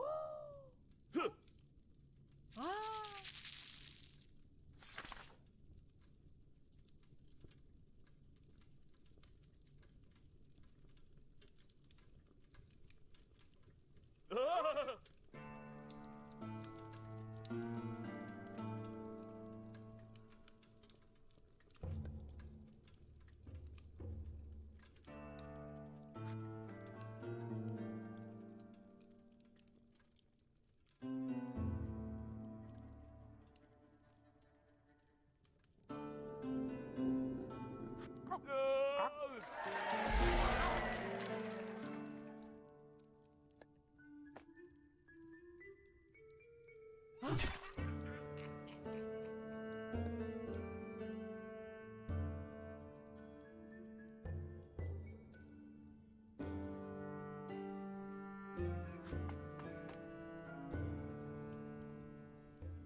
Whoa!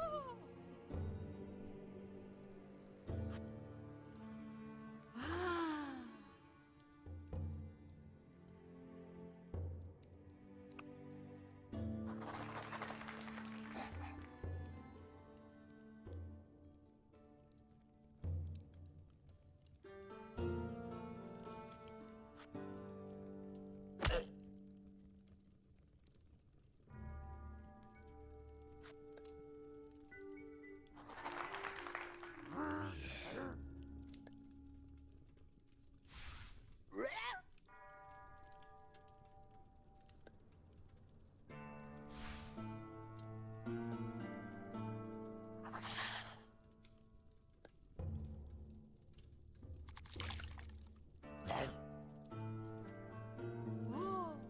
Whoa!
We're there.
Who there?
Oh.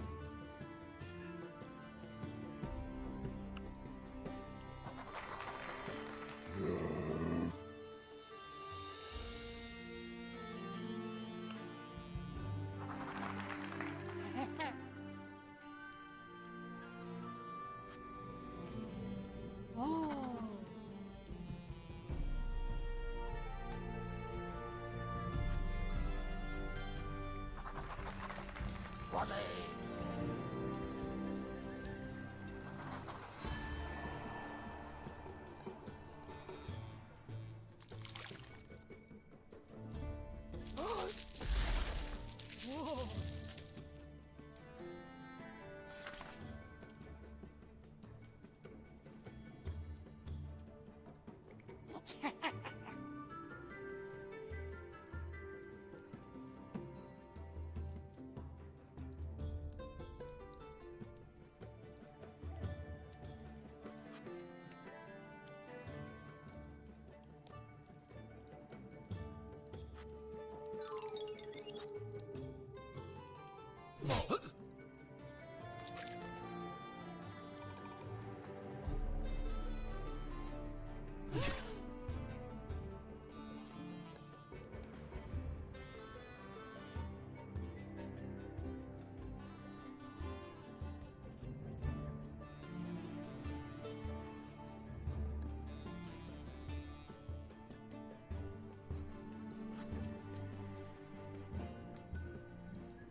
Ah.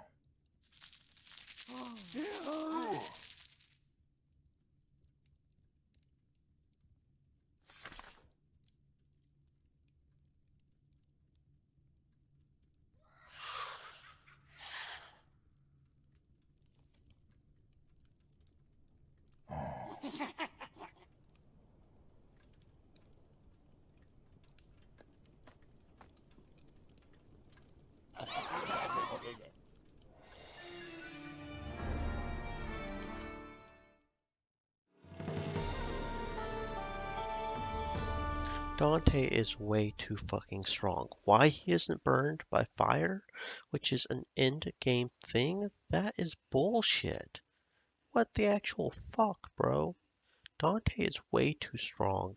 Like the only way you can apparently kill him is by getting the creatures over there to hit him. But then the battle creatures can insta kill once you start getting late game with the hellfire. What the actual fuck, bro? Dante, Dante, what the hell's going on with you, bro? Ugh, I don't know. Maybe I chose the wrong choice, and that's why he was so strong. I don't know.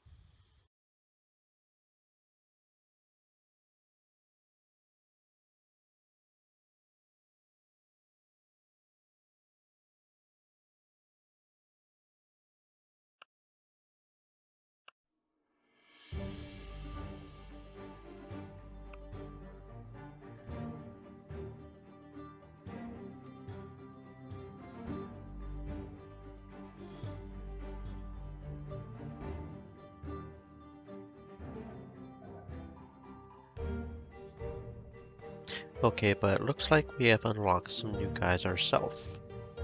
And now maybe we can also utilize some of the stuff he was doing, since apparently we can also use the devils. And if we can get the bellow-wielding devil, we can kind of use that against him. He can create fire sparks and kill. See that instantly killing enemies on fire sparks thing? That's kind of stupid. I'm not gonna lie, that is kind of stupid. And he's immune to Hell's Mauls and Halos, as is Dante. Apparently Dante is a demon spawn. That's nice. Massive pride, okay. So at 500 prestige we get access to the Devil series pretty much. The Saw being the melee, the hook wielding being the spear, the hatchet wielding being the ranged, and the bellow being sort of a special unit. And Cerberus being the massive super one, like the mighty dog. Kind of interesting that there's not one of those for the fox and the rabbit. For the mighty, like a deadly rabbit or a super fox or a fox god or something. Kind of curious what I'll unlock over here. And then I also got some new hand actions, right? Mass blessing, we've had that, but we haven't had detonation. Okay, so we can make a bloated beast explode. If we didn't want to if we want to attack with him and then make him explode or something, I guess. Will get lavishly healed and all their negative effects will be removed. It's 8 health instead of 4, and it dispels negative stats effects, so it's the better healing, obviously. Greater healing is 8 health, just 8 health. So pet is 8 health. Your beast. Okay, so pet doesn't work. You can't pet yourself. That sucks. So yeah. But you can probably greater heal yourself, so that's cool. And then greater blessing is to max out a beast halo, as opposed to blessing, which only improves it by 2. And let them bleed is just to inflict bleeding on a enemy, which is kind of honestly a lesser version of not strike. What was it? What was that? What was that one? No, that was a talent, wasn't it? Yeah, that was talent, which is kind of a lesser version of Thorn Fingers. And we've got some new talents, don't we? We had Beast Friend. 2 health for every explosion during the battle. Huh. Random any beast will turn into a heretic at the beginning of each chapter. That, of course, only helps if you have bishops. That would do more damage against heretics, but still. Okay, so we'll get 3 more when we get 1,000. We'll get 3 more of these when we get to 1,000 as well. Greater healing is definitely going to help things quite a bit. And then we'll get 2 more units here. That looks almost like, what's his name from the outline, and then that looks like the sheep guy. I don't think we've seen any of these though. Those look like death units almost. Like units that maybe death specifically has access to. I don't know. We will see.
Oh.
Oh.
Whoa.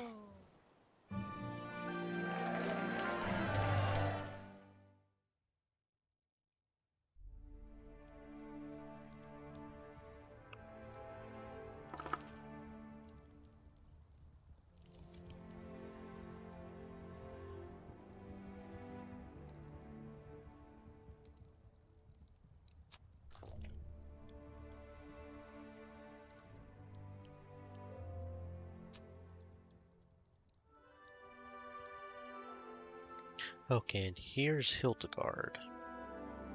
Um, yes, I am here because of that. Oh, it was different dialogue, so I don't know. I don't know. Oh, is it always one-sided fire or something? Maybe the dialogue doesn't matter.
I have to keep getting better. My confidence got the best of me. All's dust after all. I do have some advice for you though. Do not trust anyone who would sacrifice their life for a good party. Okie dokie. We managed to do it. We managed to beat Hildegard. What's up?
Whoa.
Ah.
Oh, now this is someone new. Trumpet wielding school. Oh, everybody is new. The guitar wielding school. Where's the guitar? Is that a guitar? Attack. Yeah, it looks like a guitar. Attacks enemies up to 3 fields away and deals certain damage and inflicts dense macabre. Beast and Tiny's performing dense macabre lose 5 health at the end of the chapter. Dancing targets will lose 5 health if another dense macabre is inflicted on them. To stop dense macabre, use an attack, push, or halo on the dancing target. Interesting. So they force us to start dancing the dance of death. That is kinda badass, I'm not gonna lie. Stinking breath. So the breath of death. The breath of death. Yeah, okay. Is causes an infection up to 3 fields away as well. And since he's a skeleton, he cannot be inflicted with inflection, bleeding, or dance macabre. And damage from tombs, apparently. Okay. Okay, that is interesting. That's kind of interesting. And then trumpet wielding, pretty mobile, can fly and cause enemies to take a nap, and is able to spread infection even though he's a skeleton. He's immune to infection himself. And he explodes when he, dies. Attacks object on adjacent field and forces them to take a nap. Trumpet, enemies take a nap and get a headache. Skeletal resistance and bloated and flying. Interesting. He's a trumpet wielding skull. Oh, hello, puppet. How's it going, buddy? Thank you for the lurk. Thank you for the head pat. Flute wielding skeleton. Attacks up to 3 targets away. 3 targets up to 6 fields away, so he must be the ranged attacker. Cannot attack adjacent field. Yeah, so he's the bow guy. The flute wielding skeleton. And he's got a stinky breath as well. Probably all skeletons do. Skeletons just are stinky that way. Drum wielding skeleton. 2 fields away, so he must be the spear guy. So the drum wielding guy is the spear guy. And then the triangle must be the melee. Yeah, that makes sense. Okay. So we got the triangle, which is the melee, the drum, which is the spear, the flute, which is the range, and all of them have stinky breath, so we're probably going to have to deal with a lot of infection up in here, which is kinda not cool, because it will not affect them as well. And then they've got the specials with the trumpet wielding one, which makes people go to sleep and have headaches, in addition to being stinky. And then the guitar wielding one, which starts making people dance themselves to death. Which, that one seems like the super beast. Yeah, because he's 15. So he's the super beast of the skeletons, pretty much. Okay. Okay. Interesting. Let's see how badly I managed to do here. Let's switch out healing with SWAT, I think. Yeah. Okay.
Whoa. Whoa.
Nham nham nham. Oh.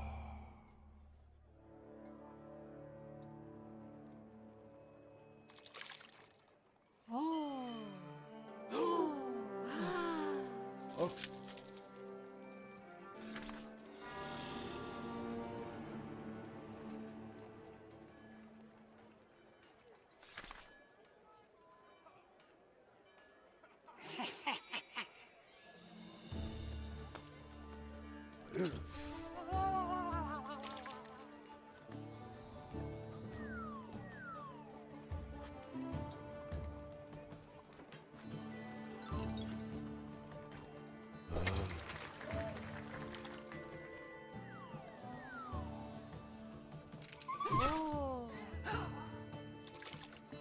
Ah.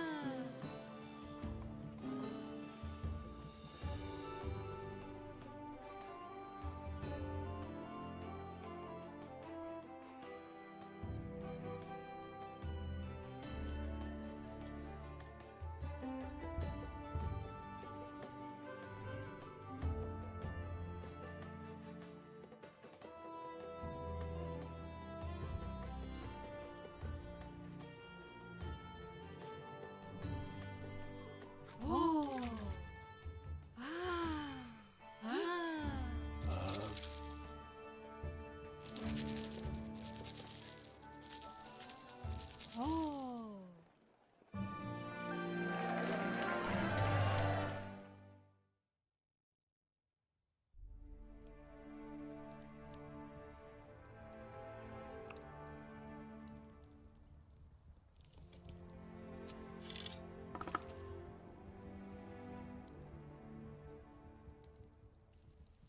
This is the first time I think we've seen the hermit.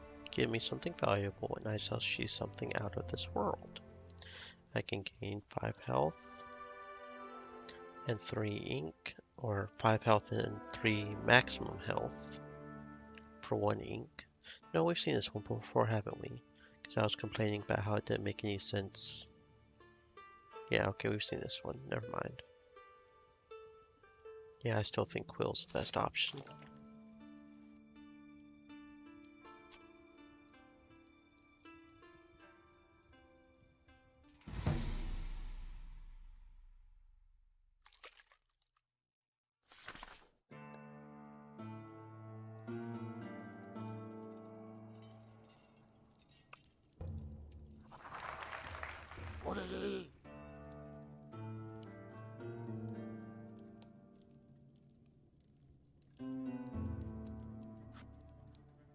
Whoa.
Ready. Ah!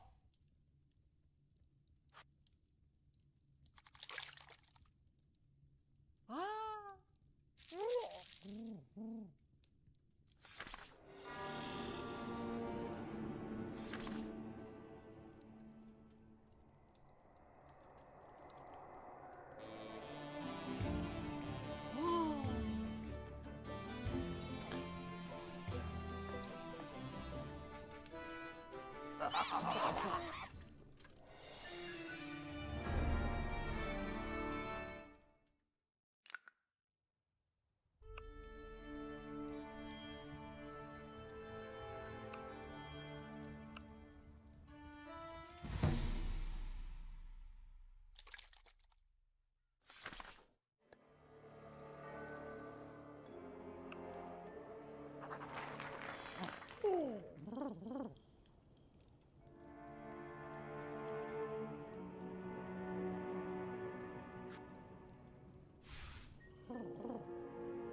Now the real question is can I beat Dante this time? I don't think his abilities are very nice. It's just not nice.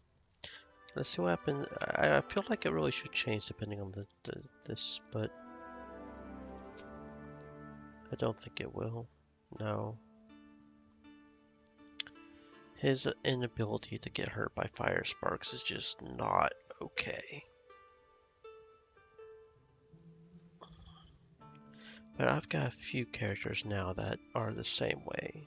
Kerberos and that guy. So maybe we can figure something out. Okay, so we want to make sure to put him, right? But he's going to be the big one, so we don't necessarily want the mighty dog. And we definitely want to get the billow welding, because that'll give us the ability to insta-kill as well. I'm assuming at least.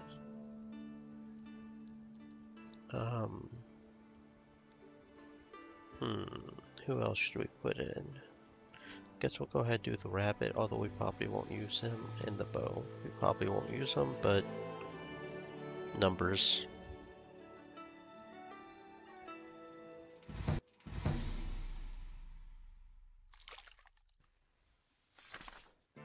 So we have to defeat 5 different Inkulinati masters, right?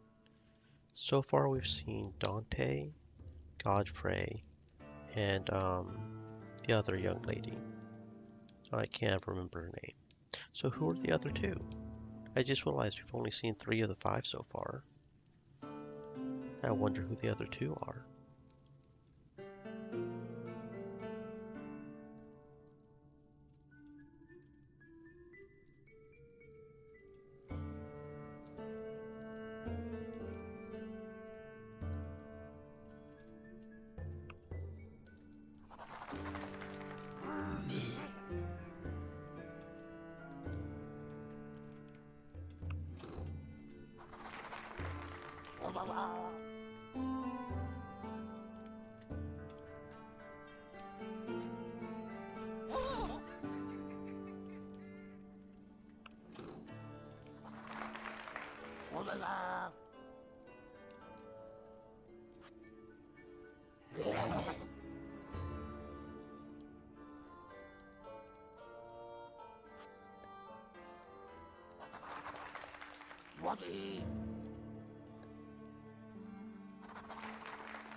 I hope someday you understand that I am nothing but dust compared to the power of hellish suffering. Alas, maybe it's time for me to visit the purgatory. Oh, don't tell the master I said hello. It is pointless anyways. Alright. Or no, is there only 3 masters? I thought there were more than that. So are we about to win? I think we're about to win. We just gotta get to death, right? Treasure contains gold or a random event. The Inkulinati Guild. The place reminds you of the Academy. Wonderful and nostalgic. I will practice actions which will lower boredom, give us health and ink. Or I will study theory, which gives us prestige, but causes us boredom, but heals. Prestige, healing, and causes us boredom. Or if we've got enough prestige, I can practice duels, which will lower boredom and give us health and ink, a lot more health and ink, but will not heal us, it will hurt us. Or I will organize my own tournament and win it, which will give us more gold, but we will lose prestige, but we will get a quill. Well, we've got enough quills right now, but okay.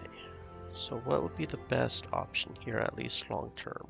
Probably the practice duels one. We do lose 2 health, but we get 3 starting health, 3 max health, and 3 ink. But then again, I'm not really having a problem with ink right now either, so kind of want to do the study theory just because there is an achievement for getting so much prestige. I think I want to go ahead and just start working on trying to get that.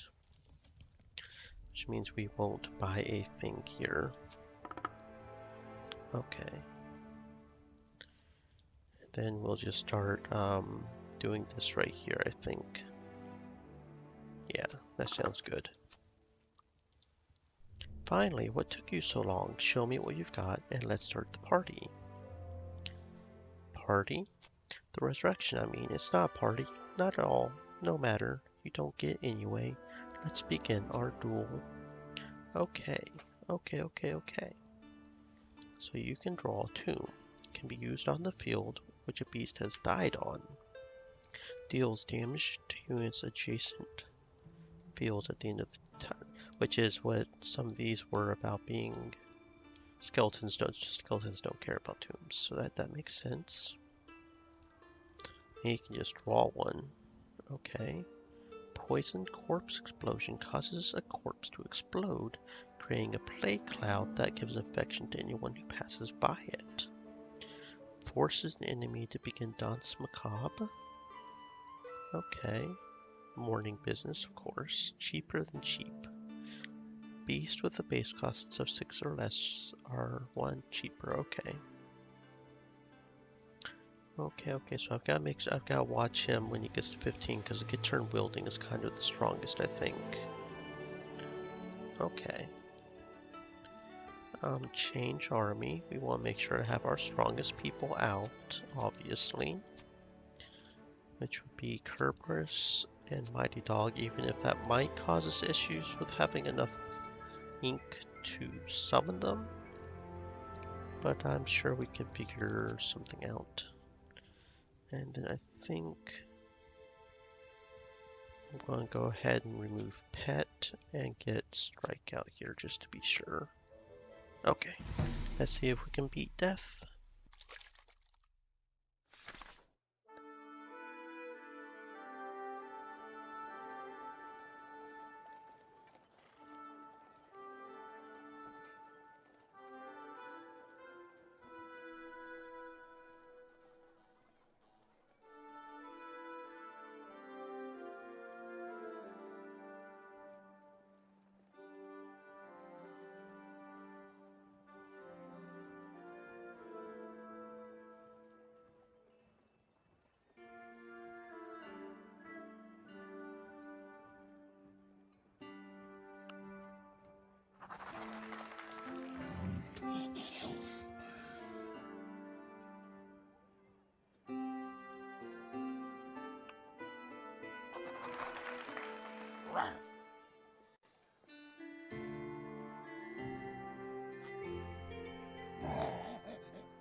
Where is it?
Oh.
Ah.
Whoa.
Splendid. Let us begin the resurrection.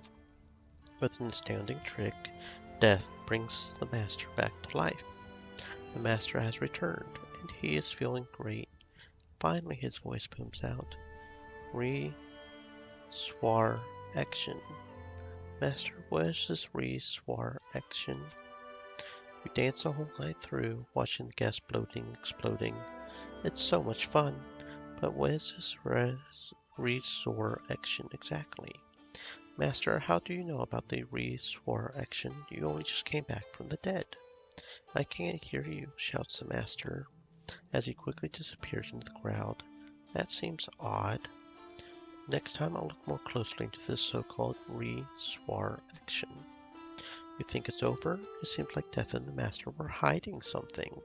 Maybe the next time through you won't miss your chance to find out the truth. We'll see. I am the chosen one.